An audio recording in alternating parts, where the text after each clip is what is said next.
Now the On Your Side forecast with Chief Meteorologist Scott Dorval.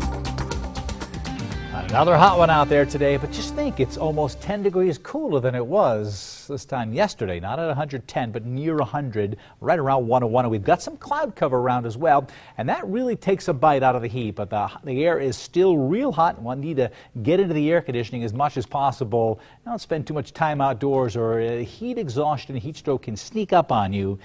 With these temperatures like this. So 101 was the latest reading at the airport. Humidity 19%, winds north-northwest at 12 miles per hour. Not too bad outside right now. Let's take a look at a time-lapse view of what we had during the day today. Just real hazy conditions, and you'll see the cloud cover looking towards the west here, but with cloud cover towards the end of this time-lapse, we'll start to show some smoke mixing in, coming in from the south here, and you'll see the kind of a change of the color right in here, and kind of an iridescent look right here to the cloud cover. That tells me there's some smoke in there. And there are lightning strikes going on to our south in Owyhee County, and it is very likely there are some fire starts occurring as we speak in Owyhee County, north and east of Stanley and Sun Valley, and south of the Magic Valley, south of Twin Falls and the southern Magic Valley as well. But the Boise area, no lightning strikes nearby. Even the village at Meridian, just blue skies mixed with some of that cloud cover. Let's take a look now at what's been going on in the mountains, and it has been getting hot. The latest temperature is now the high temperature in McCall. It is 93 degrees at just above 5,000 feet, 5,021 feet. At the airport. That's the elevation. Here at the lake, I guess it'd be great to be out on the boat, but it is hot everywhere. Low this morning was 68 degrees in McCall. That is unheard of. By the way, in Boise, it was 79 for the low temperature this morning. That is a record high low, a record warm morning. It only got down to 79 in Boise. 93 for the high temperature in Haley as well. Look at that Sun Valley, beautiful view here with the blue skies around. Stanley, 93 degrees right now. That's been the high temperature. Did drop down to 48, so a nice cool morning, but boy, it's still getting hot in the afternoon, even at 6,000 feet. There's the 93 showing up. And actually Stanley now showing up at 69 degrees, so they must have had a shower push on through, the temperature dropping like a rock. It's amazing when the air is dry how much of a temperature change you can get. 103 in Ontario and Mountain Home. There's the 101 in Boise. Some cloud cover heading towards Mountain Home now, and temperatures only in the mid-90s in Twin with some showers and storms nearby.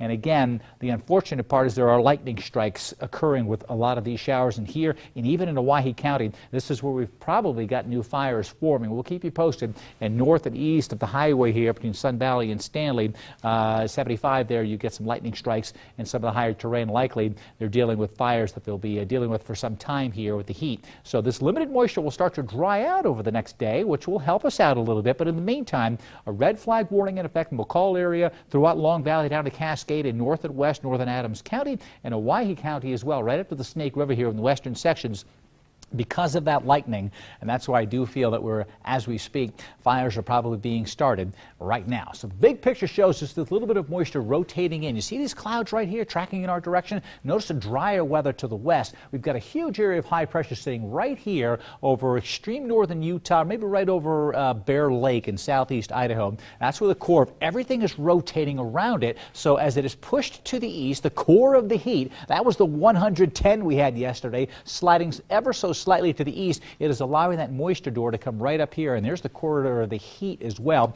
So this is where the lightning thread is also. This will continue to kind of meander back and forth, but then also sink to the south. As it sinks to the south, that's when we're likely to see some relief from the heat, just a little bit over the next couple of days. Not a lot, because we still have the heat streaming on in. It could build back in as well, but we may level out with a temperature around 99 to 100 over the next several days coming on up. So get used to it, folks. It's going to be sticking around for a little while. So there's the heat pump continuing. Low relative humidity, severe drought conditions, and dry lightning causing a good chance for wildfires. So at all these regions, you can see it from eastern Oregon all the way up into western portions of Canada.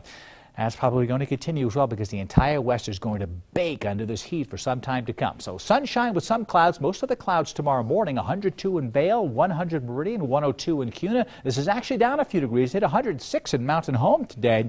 May go down 4 degrees. Near 100 in Riggins. We've got some fire restrictions again here just west of the highway. Temperatures 90, or east of the highway. Temperatures near 90 in Long Valley again. So around McCall, may come down a few degrees, but still near 90. Stanley could drop down to 85 tomorrow instead of the lower 90s. Mostly sunny. Watch out for those isolated storms with fire starts tonight, this evening, and then tomorrow. a slight chance, but I think it will lessen a little bit. Here's my extended forecast, right around 100. We've had 4 days in a row of 100. We'll drop down to near 100, so we'll see if we get that tomorrow, and then we'll ramp up a little bit on Friday and could drop a little bit on Saturday. The element of the change that I talked about coming in over the weekend is I'm seeing more moisture and a little bit of energy rotating in our direction on Saturday. What that means is we might have some dry lightning coming in on the 4th of July. If not the 4th of July, maybe Sunday. So this is something I'm going to watch very closely, because that could really have an issue here with a lot of folks outdoors again over the weekend. So keep that in mind, with a slight drop in temperature coming in towards Monday. In the mountains, it doesn't get much better. Temperature staying well into the 90s in most locations, with a cool down maybe into the beginning of next week. And so this time of year, you just got to expect, once you hit 100, it sticks around for a while when you finally get there. And we're there. And wow, did we hit it hard yesterday at 110. You know, I know some folks from Arizona, but this is brutal heat. It really is. It's tough to get outside. But you mentioned on Saturday, we're going to be down there in Ann Morrison Park. That's right. So the fireworks, could it possibly play into that? Some of these storms? The problem is the dry lighting obviously comes with its own issues of starting fires, but there has to be thunderstorms to produce those. And if we get the thunderstorms, we could have some puffs of wind around. You can have calm wind and then gusty wind, and so we'll keep an eye on those winds to make sure that doesn't affect the fireworks going up. All right. Sounds good. Thanks, guys.